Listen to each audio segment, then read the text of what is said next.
Hello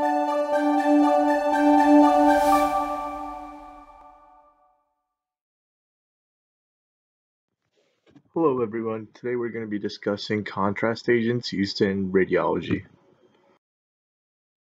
So contrast agents in radiology are used to improve visualization of the organ or the pathology of concern, the increase of pacification which allows better visualization, and they temporarily alter the ability of X-ray interaction. So again, they're not permanent and they can cause adverse reactions, so we have to be cognizant about that. There are various methods of administering contrast agents, and this kind of depends on what structure or pathology you're trying to visualize. So they can be taken orally, injected intravenously or intraarterially. They can also be used rectally and intrathecally. Radiographic and CT contrast agents have very unique properties, and for the purpose of this video, we're going to keep it very simplified. So contrast agents have high atomic mass and high K-shell binding energy. This dramatically enhances the attenuation compared to normal tissue in our body. Normal tissue in our body generally does not have high atomic mass or high K-shell binding energy, and this prevents the X-ray from penetrating, resulting in increasing opacity. So again, this is a very simplified version. For the purpose of this video, we're just going to focus on the most clinically relevant contrast agents. So iodinated contrast is very commonly used clinically. It's used intravenously and it's been around since 1929. It's commonly known to cause acute kidney injury, and we have to be really careful in administering it to patients with decreased renal function or end-stage renal disease. Another one is barium. This is usually an oral contrast agent of choice. It can cause peritonitis if it leads to the peritoneal cavity, although this is a very rare side effect and it's almost unheard of. As for the adverse reactions, they're far more common with iodine as opposed to barium. They're unheard of in barium usually. And in patients with known prior reactions, we can pre-medicate them. So we use both prednisone and diphenhydramine to pre-medicate the patients. And if the patient were to develop a new anaphylactic reaction after receiving contrast, we can treat them with diphenhydramine if it's mild. For example, if they're just having hives or a mild allergic reaction, we can use diphenhydramine, and we can use epinephrine if it's severe. So if they have airway or hemodynamic compromise, then epinephrine intramuscularly or intravenously is usually given. So we're just going to look at a couple images pre and post contrast to highlight the importance of contrast in identification of certain pathological and anatomical features. So this is an axial pre-contrast CT of the upper abdomen, and this is post-contrast, and we can see that at the same image there's an enhancing lesion in the right hepatic lobe. So the patient received IV iodine, and this was taken post-contrast. So it's not possible to see it here without contrast, although post-contrast we can see these hepatic lesions. So this demonstrates how important contrast can be in identification of certain pathology or anatomical structures.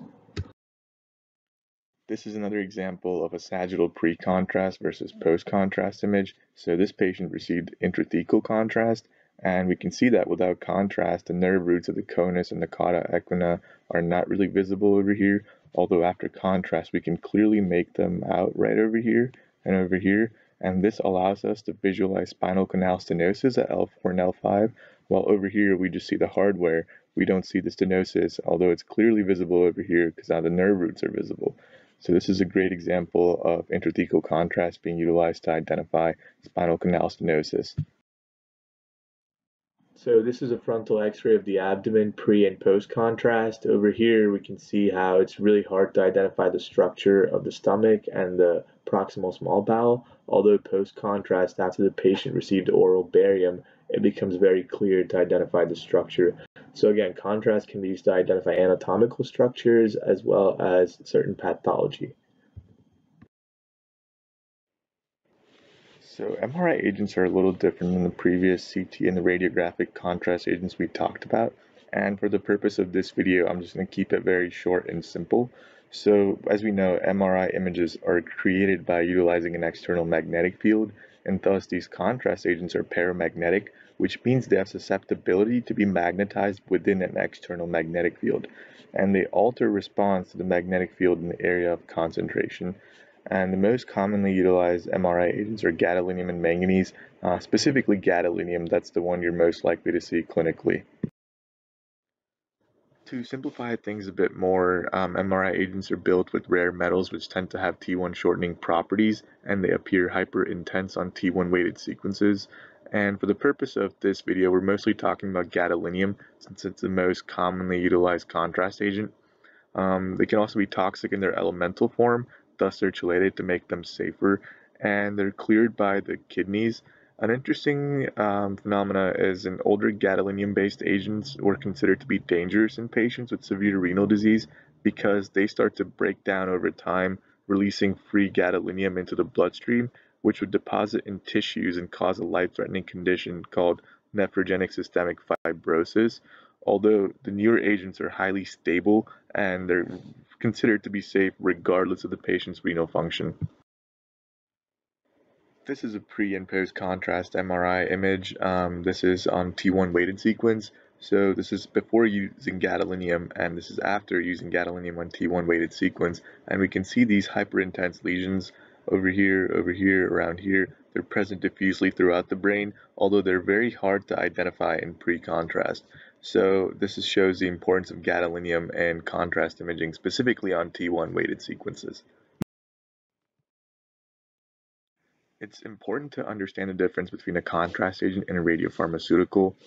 So the whole idea behind a radiopharmaceutical is that it emits the radiation from the patient as opposed to a contrast agent. So radiopharmaceuticals are utilized in nuclear medicine when a patient's undergoing a PET scan, for example, and the radiation is emitted from the radiopharmaceutical, which is given to the patient.